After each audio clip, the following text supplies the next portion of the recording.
Now at 7, how much of a more than 300-acre wildfire remains uncontained tonight in Cumberland County? And family and friends still searching for a missing teenager, last seen at Jordan Lake.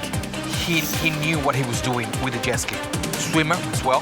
Which team is now joining the rescue efforts? Parked freight trains are blocking off the only entrance to a Rocky Mount cemetery. We're asking the company why nothing's been done more than a year after WRAL first reported on it. I've got the timing on 2 rounds of rain, know what to expect. Plus, bring in those plants. Who could see the potential for patchy frost? And let's start by taking a live look at North Hills as the sun is going down on this absolutely gorgeous day. Temperatures will take a major plunge tonight with frost possible overnight. Thank you for joining us. I'm Deborah Morgan. And I'm Dan Haggerty. We felt the temperatures dipping all day today. Some of you are going to wake up with temperatures in the mid-30s. Meteorologist Kat Campbell in the WRAL Severe Weather Center tracking rain along with it, Kat. A lot to talk about, and the first thing, the frost. And this is an issue with the warm weather that we've seen lately. We have so many plants already blooming, so make sure you protect your plants. Bring your pets inside. The risk for a frost includes pretty much everyone, but some areas could see a light freeze as well. We wouldn't expect temperatures to be in the upper 20s in Roxborough, Roanoke Rapids, Clarksville, long enough for this to be a hard freeze, but a light freeze. 32 in Durham, 31 Wilson, 34 degrees in Raleigh, 32 degrees in Southern Pines as well as Irwin. We could dip down to 31 degrees in Smithfield tonight.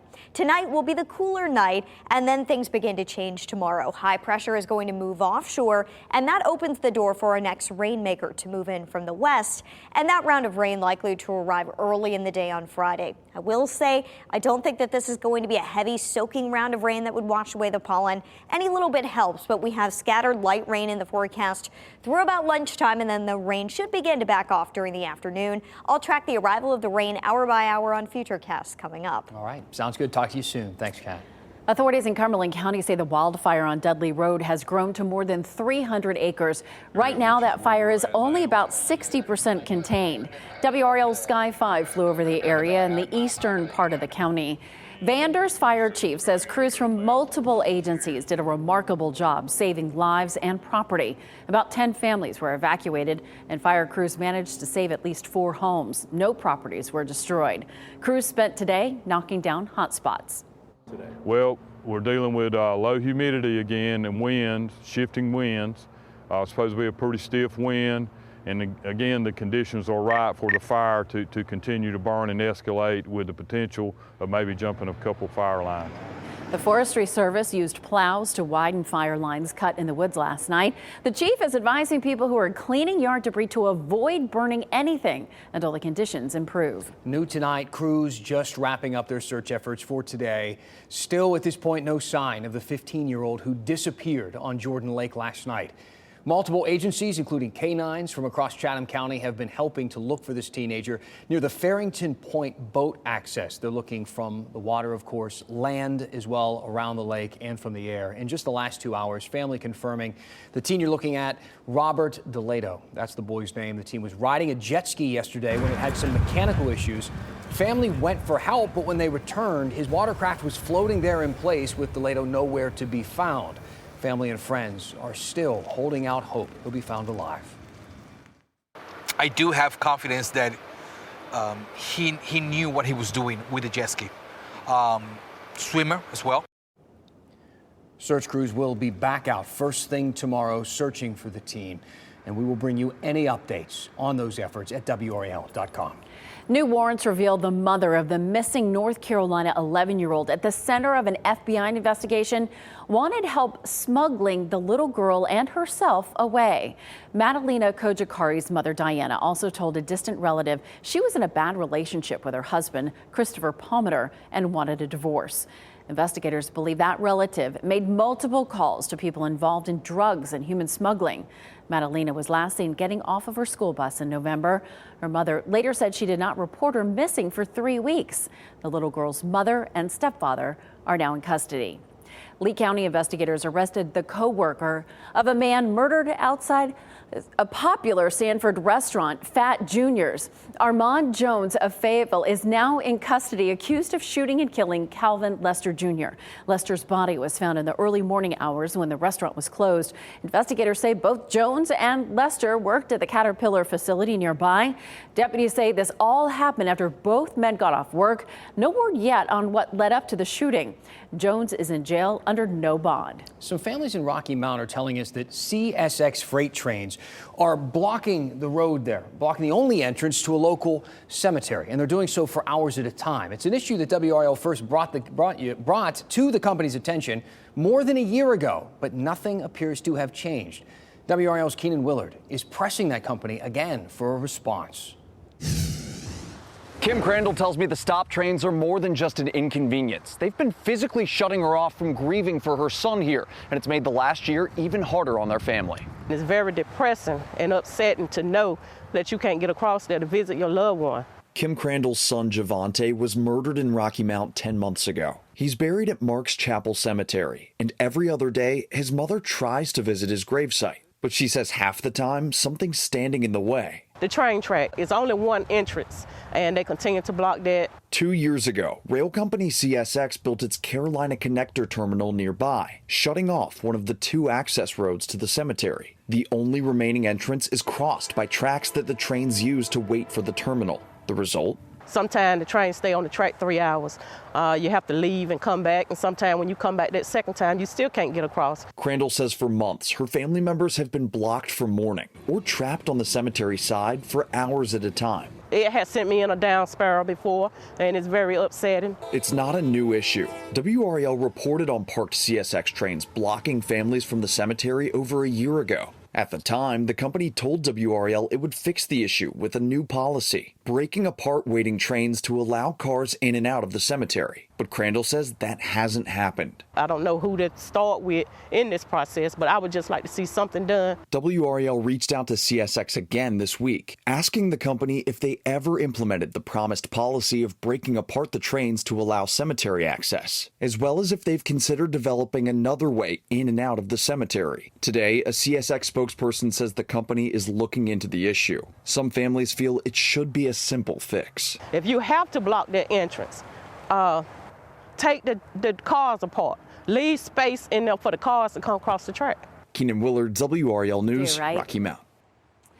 6 rapes have been reported at UNC Chapel Hill in a 2-week span, all happening at residence halls or fraternity houses.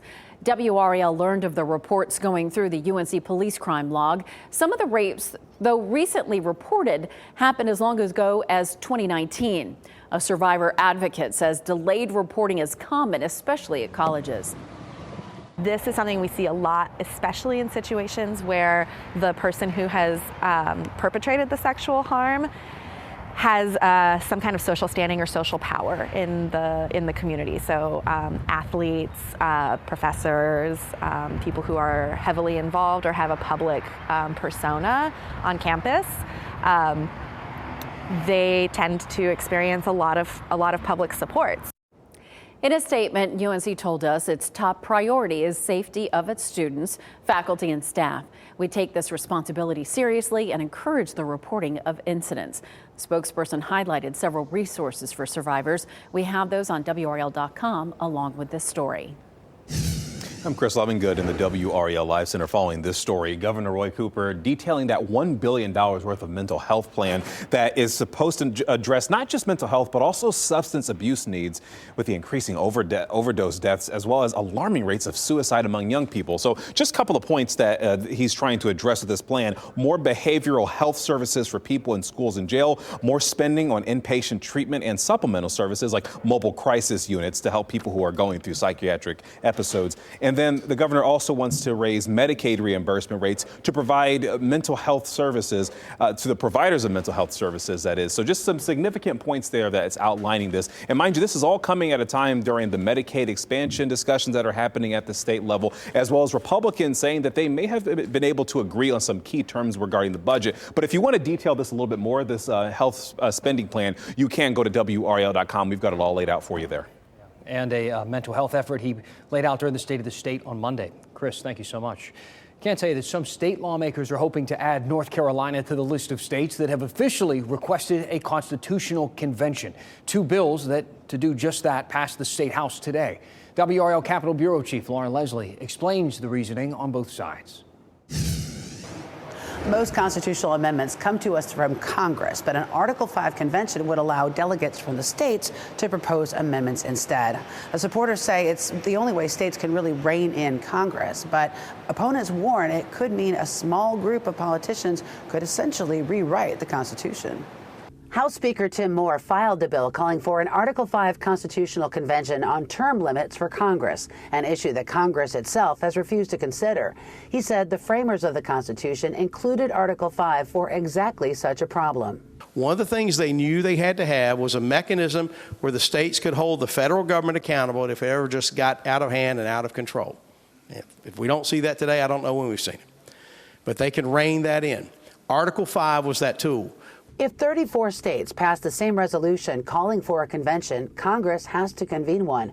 But Bob Phillips with Common Cause warns the Constitution does not give states the power to limit what changes the convention might propose once it's underway. It's the only time the Constitutional Convention back in 1787 was where they initially went in with the Articles of Confederation to do some tweaks, and then they just rewrote the Constitution. Phillips says it's unclear who the delegates would be, who would choose them, or what rules they would have to follow. They could even repeal constitutional liberties and protections. It's frightening, and it's not, of course, in our minds, necessary.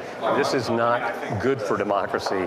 It's not good for the people of the country. But Representative John Hardisser says it's all about democracy because 3/4 of the states, 38 of them, would have to ratify whatever changes might come out of it. This country's not going to tear apart the Constitution or do anything that's going to be antithetical to our Constitution, because whatever we come up with is going to be a positive outcome for this country. The State House passed 2 bills today calling for a constitutional convention. They both now go to the Senate, and those are resolutions, not bills, so the governor doesn't have the power to veto them. Laura Leslie, WRAL News, Raleigh.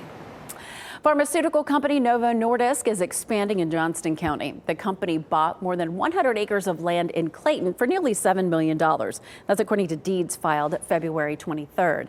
The new land sits near its current location in Clayton.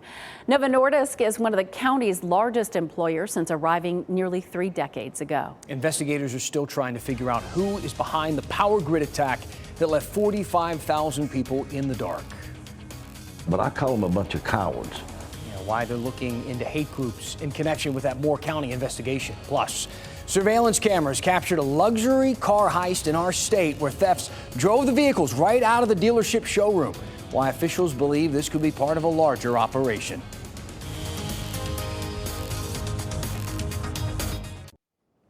The Moore County Sheriff telling us his office is looking into whether hate groups were involved in the power grid attack back in December. Sheriff Ronnie Field says investigators are vetting all angles right now. He says tips are coming in slower and it has been difficult gathering evidence. WRAL has confirmed the Proud Boys were among those protesting outside of a drag show in Southern Pines the same night as the attacks. The drag show had just gotten underway when that power went out for tens of thousands of people in the county. But I call them a bunch of cowards that would do that type of thing to cut our power infrastructures in our county for 45,000 residents here, and the amount of damage they cause to these local businesses out here, that's millions and millions of dollars. A reward of $100,000 is being offered for information that leads to an arrest and conviction of the person or people responsible for the attack. Boy, we cannot stop watching this video. A car heist in Charlotte. Police are searching for a group of people caught on camera stealing these luxury cars right out of the dealership showroom. Surveillance video shows the moments the suspects drove them right out of the Adams Auto Group, smashing through a door on the way out. A police report reveals the thieves got away with $200,000 worth of vehicles. This is the second dealership in that area hit by thieves in a month. Investigators believe they could be the same people. Well, in less than an hour, the intersection of Hillsborough Street and Blue Ridge Road will close, and this intersection is going to stay closed for several months. The DOT is going to make Blue Ridge Road pass underneath Hillsborough Street, the railroad tracks, and Barrel Road.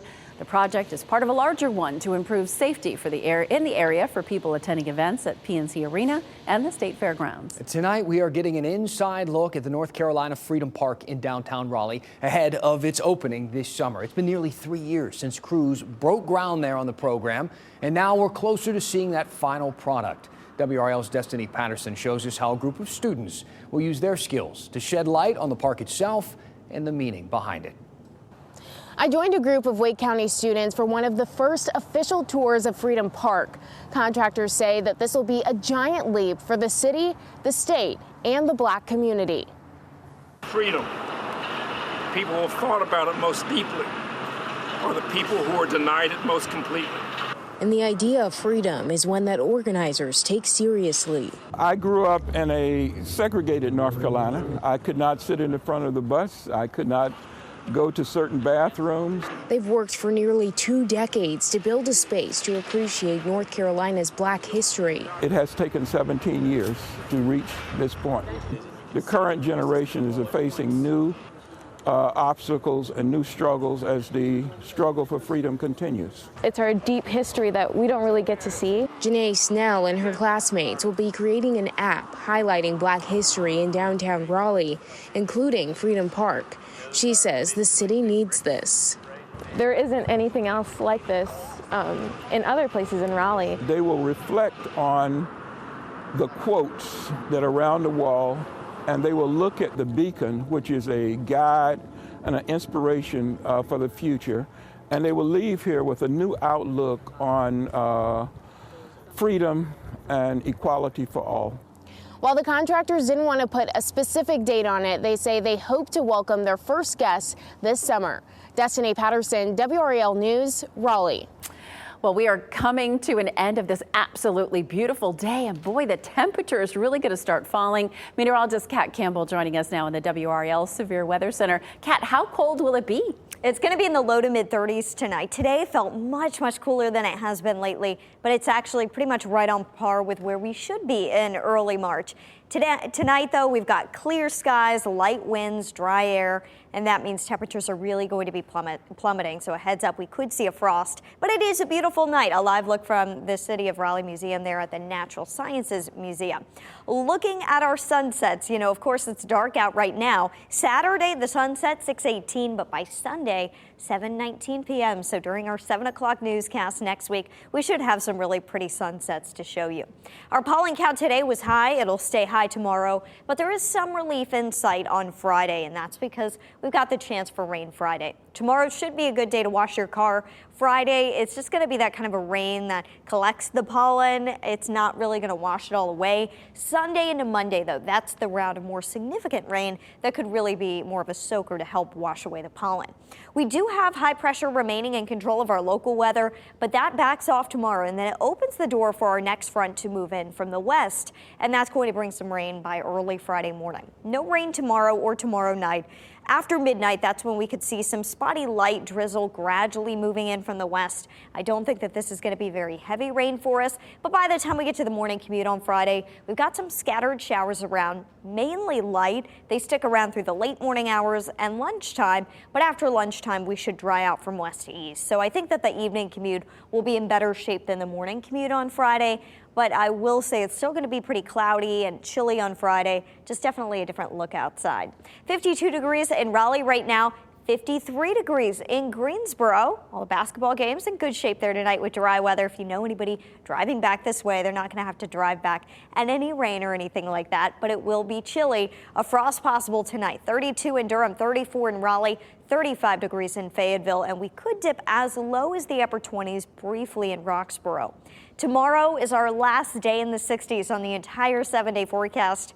After that, it's 50s across the board, and this is the well-advertised cool down that we've been talking about for weeks now. Friday and Sunday, those are our best chances for rain. Still some rain sticking around early on Monday, but we should dry out by the middle of next week. So if you're thinking ahead to the weekend already, we're halfway there. Saturday, that's going to be your day for outdoor plans to dodge the rain. Boy, I am cheering rain because I couldn't even talk in here in the studio without wanting to sneeze. People don't realize the fight you've been having just against the sneezes in here tonight. I'm sorry, everybody. Thanks, Kat. Today is International Women's Day, the way Chapel Hill is celebrating the holiday, and the women who keep the town running. Next.